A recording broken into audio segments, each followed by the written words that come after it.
when I was talking to you about, the child uttering those words, I did feel compelled to just get you to, maybe tap in and say those words. I'm super open to that. I mean, I've been waiting forever. It would be a gift. I would love to. Yeah. Yeah. And so some of what we've shared, we might not normally have shared within the clinical context, but I think we can tap in. And even if it's just a chance for you to then get the blueprint, and so then in your own way, in your own time, either using the recordings or just to work with this piece that you were uniquely let down. You were uniquely let down. And also to almost remove your unconditionally loving spiritual microchip, right? Because actually I think that's probably one of the biggest challenges for you, is that actually even from a very early age you were very tapped in and very very understanding, and therefore that deeper primal part of you probably just didn't get a chance to be able to be honest about the fact how, it's almost like sometimes it's the most romantic and big-hearted people that struggle the most to heal their trauma because they're so damn understanding of everyone involved. Yeah. Yes, absolutely. Yes. This is perfectly me. Yeah. Yeah. I'd love to do this. Okay, so let's just take a moment to close your eyes. And I want you to, first of all, just set a kind of context of understanding for your protector who may well have hidden this pain from you because it felt it was just too much for you. Someone so sweethearted and so dear-hearted to think anything other than positive thoughts about your mum or your father, it would have crushed you. And so your protector created this perfect narrative. And it was that it's normal. People can't help themselves. People are disappointing. And so you get that as an adult. But right here now, using whatever tools you have to enter into a kind of meditative state of peace. And so, in simplest terms, we're just accessing the parasympathetic nervous system. By dropping in, what we're saying to your animal body is that you're safe. You're in a room that you feel safe in. You're able to regulate your system. So you're holding the primal animal and saying, it's safe to feel this pain. This pain was once, could have been, and would have been destabilizing to my psychology to a level of danger. So I know why you hid it from me. And I'm grateful for that. But here today, now, I'm able to welcome in that young version of me and hold space for her to be able to say out loud what she needed to say. And I can feel in my body what that which I was not able to feel then. And so I want to reverentially and with great respect ask your protector to give you access, to welcome your inner child to come and be with you. She may appear visually. She may be cautious. You may see her as a vision of yourself when you were younger. You may just see her as a ball of light or as a different character. You might just feel her in your heart. It doesn't matter how she appears.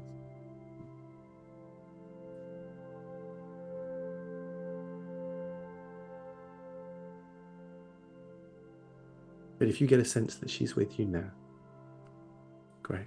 So first of all, you just make her feel really, really welcome. And I also want you, not as an apology, but as an acknowledgement that you recognize some of your spiritual wisdom, some of your unconditional love, some of your actual best practices have kind of silenced her potentially, and that you are sorry for them.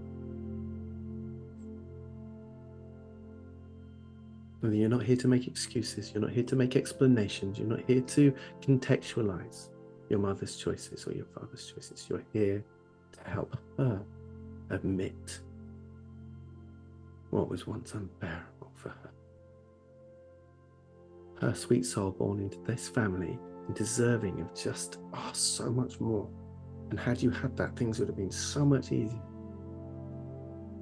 And you know this was your destiny, you know this was your journey, you accept that. But you have to create space for her. You have to help her admit the truth. She doesn't want to believe she was let down. If I say to her, you were let down, she will come up with the excuses. She'll make the context. They did the best that they could, and just this is not the time to be reasonable. This is the time to say, darling, I am so sorry. You were profoundly let down. It's not okay. It's common, but it's not okay, and it's not normal. You were uniquely let down.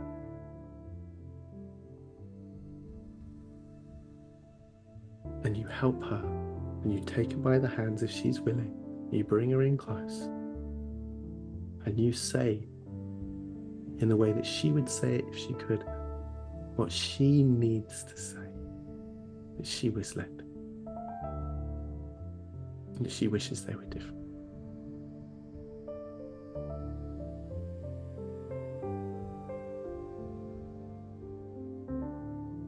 And you help her by saying it on her behalf.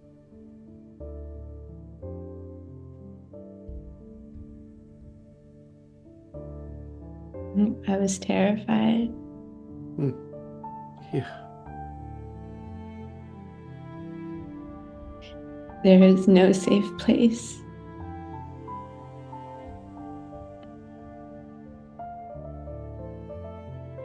I couldn't speak. I was too little.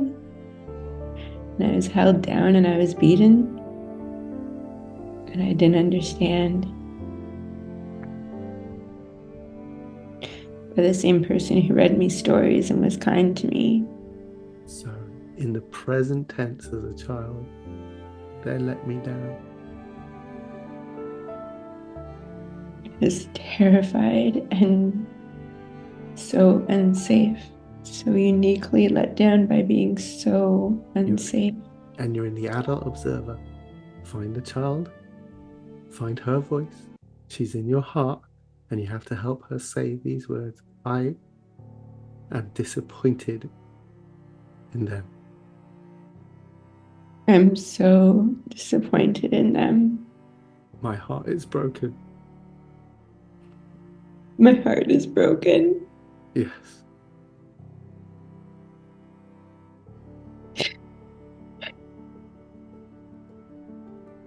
My heart is broken.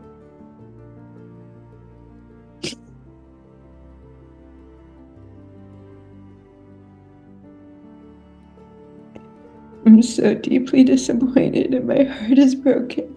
Yes. Just stay with that. Just feel that in your body. Feel how long that's been in there. Just really give it space. That's it. Yes, that's it. Just take some time with that. Just take some time with that. You've got all the time in the world. Just feel it. Let it feel held in the feet.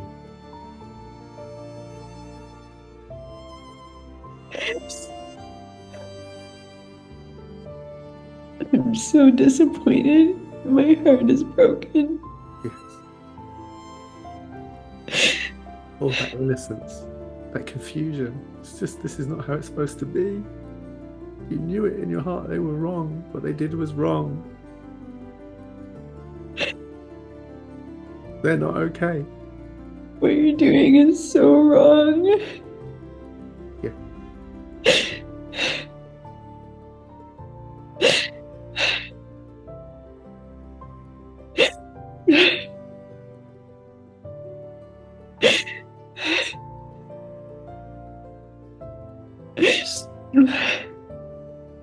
Yeah.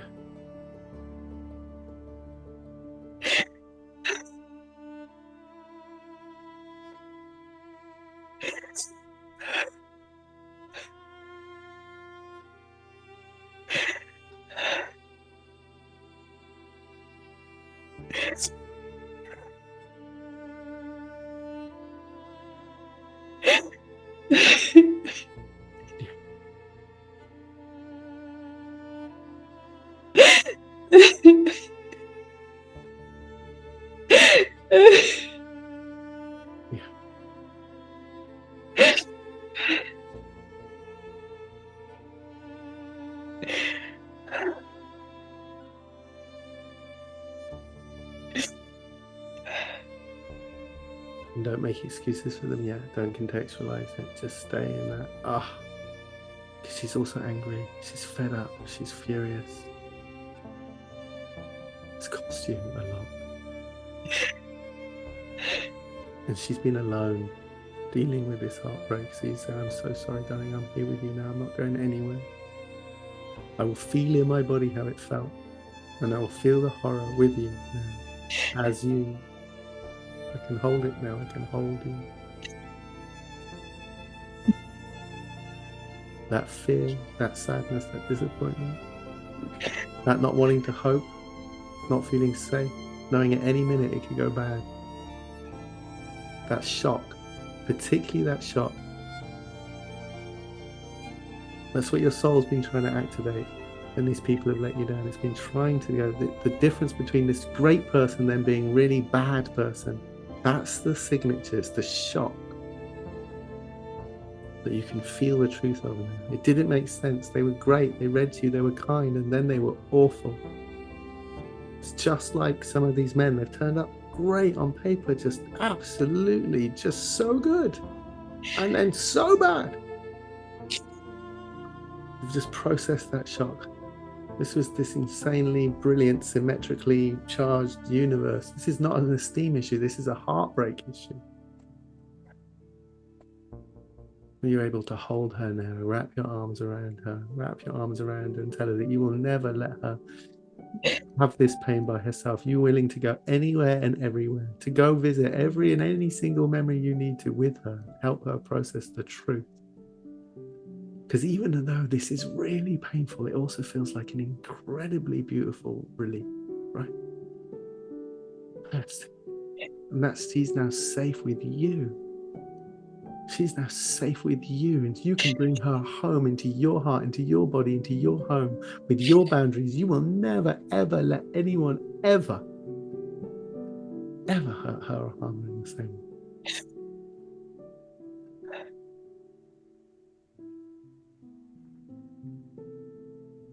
And in this space, you're able to also acknowledge your protector and say, thank you so much for giving me access. I feel fine. As painful as this is, I'm fine. I can hold this. I love her. I don't want you to protect me from other pockets of pain. I'll go anywhere I need to. I'm not afraid. I've demonstrated that I can hold all of this. I'm grateful, but you do not need to perpetuate the idea that people let me down anymore. Thank you for bringing people to me to activate this signature so I could have this experience. But I do not need that pattern in my life anymore. I promise you, I will consciously go anywhere and everywhere to meet with every single version of my inner children and my traumatized 20s self and 30s self. I'll go everywhere and anywhere. You do not need to protect me from the truth. I want the truth. I will feel the pain of the whole story of my life. And you do not need to bring pain to me to wake me up to the pain that is needing to be felt. And I want you also to acknowledge in your heart space that your heart knew that this was not an esteem issue. And as you feel that certainty, that's what you're bringing your inner child into. That safety, that confidence, that power. Because now you're able to say to her, like, kid, I'm going to look after you. And you've got no idea what we've done. She's still been living in there. She's been trapped in time, in your timeline, worrying that someone was going to flip, let her down. And that out of nowhere she could get scorned or beaten. She's been terrified. You can let her know that it's over. And you can let her know all the incredible jobs you've had and things you've done and the work you did at IBM and the people you work with now. And she's got no idea the beautiful spaces you live in. Because actually, that's the only relationship that you truly need, is that one with her. And you know that. You've been doing self-love, but she was trapped out of time, so she wasn't included. She was being terrified and desperately trying to believe that it's okay that people let you down or that it's normal. But no. So you say to her, no, darling, you were uniquely let down. And it wasn't normal. It's not okay. We don't need to repeat that pattern anymore. So you're acknowledging the protector, and there can be some grief because it has cost you a lot. the love that you have to give, that you haven't been able to give. You know, we can be powerful and independent, and it's not that we need love from others. We can completely muddle along being connected to this glorious universe. There's enough universal love to keep us tided over, but it's the love that you have, the quality of love that you've been excited to bestow upon someone worthy of your love. Now that's something you're excited about. It's not about need. It's about the creative joy of that generous heart of yours, bestowing upon someone the blessing of your extraordinary love. That's adult and whole, beautiful. And now your protector could get excited about that. And the very part of you that previously was seeking out, brilliant, with extraordinary psychological profiling capability, able to find those people who would let you down, the same part of you can apply that skill to your interview process, whereby which you can select someone who will be unbelievable. And you can also deeply put your vacancy sign on and open to love and the love that you have and that you are excited to share. But this comes on the back of a commitment to go anywhere and everywhere that you need to process the pain of this disappointment, because you were disappointed many times. There are many journeys to go on. And you can use the Unleashed recordings to continue this beautiful process. So just take a moment to once again, the protector is kind of located at the back of the neck, at the base of the skull. So I recommend you kind of reach your hand behind the back of your neck and just kind of give that part of your brain a kind of rub and acknowledgement, and thank your protector for access and reassure it. It's like, even though that was emotional, that feels great. I'm all in. I'm going to go on a deep dive. I'm happy to do whatever's necessary to meet with all of these different parts of me and bring them all home. Now, I want you to then use your hands to feel your adult form, so kind of giving your shoulders a squeeze. And what you're doing is you're imprinting to that previously young version of you. Look, I'm grown. I'm solid. I'm like, I can pay for myself. I'm whole and complete and fully grown and vibrant and vital. And so she kind of grows up inside you. So you keep all of her playfulness, but you know, she now gets you. You look after her, and she can feel safe with you.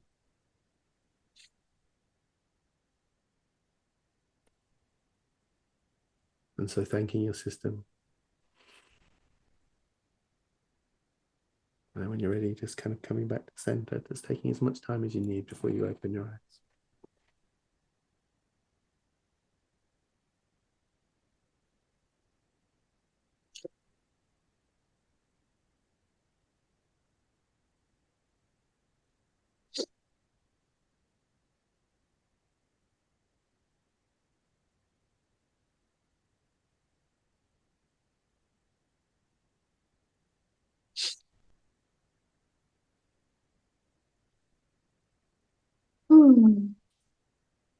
Thank you. Thank you. Opportunity to lead you in that way. Thank you for being so open. We moved through that really rapidly because I could feel that you were there, and you know, I could feel where you were. And but it was amazing because that really was a kind of tour of the whole process, from regulating your nervous system to negotiating with your protector for access, to finding that young version of you, to supporting her, letting her feel that you're ready to go there, that you won't placate her with spiritual niceties, that you'll go to the raw truth, and then helping her then really express the truth, and you feeling it on her behalf in ways you couldn't before, and then thanking the protector, transforming it into the gold of your power, securing her so she feels safe with you, helping her realize that you're whole and adult, and that she is safe with you, and then confirming that you don't need to repeat that pattern as a way of accessing that pain. That's the thing from a more cosmic loving perspective of the universe. It's not, oh, I'm flawed and therefore there's an issue that's repeating. It's like, no, it's the universe is presenting something to me so I can find her and bring her home when the time is right. So then it's like, oh my God, our struggles are always an invitation to something even more beautiful. And then you make a new deal. You promise that you'll keep doing that laundry from that perspective of the child's healing needs with you as the loving parent. And then there's no reason why you need to attract someone that will let you down. And that part of your brain who's got such skill at doing that can apply the same skill to ensuring that that's not who you choose to partner with next time. Now, as you just kind of let that all sink in, it's just in terms of aftercare, you might feel like a weight's been lifted off you. Over the next few days, you might feel lighter and brighter, but you could also be in a kind of phase of grief at what this has cost you and how hard it's been. You know, it's like, it's a lot. And so sometimes, you know, we're in the heartbreak for a little while. So sometimes people might be very tearful, even though they feel better, they might feel a lot more vulnerable. It's common for a few days, but it can go on for a few weeks. That can happen. And so all the typical self-care stuff that you would imagine here in terms of drinking water and getting into nature and getting your feet grounded on the earth and, not drinking alcohol and, just not dropping into excessive work or anything like that. Just really, doing the stuff that you would imagine to, just to ground this, hold that, be gentle with yourself.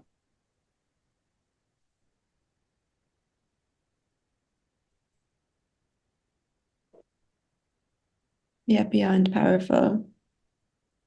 Definitely different than anything I've done, and definitely got to a layer nothing else has got me to. And I definitely have felt this coming in a way that I've been seeing 5-year-olds everywhere and feeling a connection with them. And almost like, I'm 50, so to have a daughter now doesn't make sense, but feeling like how much I would like to have that 5-year-old with me all the time, doesn't leave me. And I even said to someone, there's a 5-year-old that just wants to be with me, that doesn't want to leave me. So interesting. Wants to be integrated in. And I took a picture, and a 5-year-old jumped in the picture out of nowhere, and it just felt like such a sign. It's like, why is this 5-year-old energy everywhere? And I went to the park, and there's a 5-year-old birthday party, and just everywhere and everything. And then finally I said to my friend, oh, it's not about adopting or meeting a man that has a 5-year-old. It's me. There's a 5-year-old version of me, my innocence, that wants back somehow. So this has been brewing for the last few days. So amazing. So what's really interesting is it's really common for the primary inner child to be 6 or 7. When I say the primary child, it's like it's the crux point of the denial point regarding the parents' failings, because the neocortex kind of comes online kind of like 6 to 7. So at that point, we have enough wherewithal to be able to, we might go to our cousin's house and see that dad or mum is different. We might go to our friend's house. We start to go, parents aren't just this one shaped thing. So I'm not surprised with your intelligence and awareness that it happened a little bit earlier for you. With it probably means at about 5, that's when you were able to objectively assess, this sucks, right? Or this isn't right. And that is that first dawning thought that's when we suppress it. So that piece there makes an awful lot of sense. It makes so much sense. And when I met her inside, she felt like this little 5-year-old energy that's been around. This is a picture I was taking of my friend, and this is the 5-year-old that jumped in the picture. Right? Oh, perfect. That's exactly what it felt like. And like, that's my friend who's my age. It's almost like me. And this little girl's in the light behind wanting to come in. Definitely be you, right? I mean, if you said that was you, I'd have believed it, right? So yeah. Right. So I looked at it and I was like, that's not a normal picture. There's a big message there. And it feels like the energy I've been feeling, which is my back. I'm here, I'm doing this thing, but there's this 5-year-old around that wants me to feel her innocence and let her in for good. I was thinking about adopting. That's how strongly I felt. And when it felt the exact same thing, is this little being that I just want to love and protect and nurture, and let her know the whole world isn't like that. It's safe here. Yeah. And I used to call this work self-adoption. It's not a phrase I use very commonly, but it's a kind of perfect phrase for it. If we're going in and we're saying, you know what, you come home with me, I will look after you. These guys. And then once we've done that, we are then able to contextualize, forgive, understand actually that It enables us to be the amazing person. You know, we can then do all of the really cool forgiveness stuff, but we have to first help that child. It's funny, the words at the bottom of that screen grab, that photo, it says, pick a better shot, you know, the one you just showed, you know, and it's like, we have to actually let the truth be there first, not it be reasonable, and then we can do all the healing work. The thing that's really interesting in the world of personal spiritual development is that forgiveness work works, so people feel a whole lot better about their parents, and they get, but unfortunately it makes it really hard to do that deeper piece of healing, because actually they've ameliorated most of their angst by maybe 80%. They're kind of at peace. They know their parents did their best. So it silences the depth of the trauma. So it's really hard to excavate it. It's really hard. And yet without that piece resolved, it can cause, huge amounts of trouble. I believe it, because what I just experienced was so profound and definitely accessed deep, deep, deep emotion. And like as you said, I've done tons of work, and it wasn't through the tons of work that I came to that about my parents. I came to that about my parents. Like I remember being understanding of them. I raged against my mom as a teenager, but never against my dad, nor my biological father, who did that really extreme abuse. Yeah.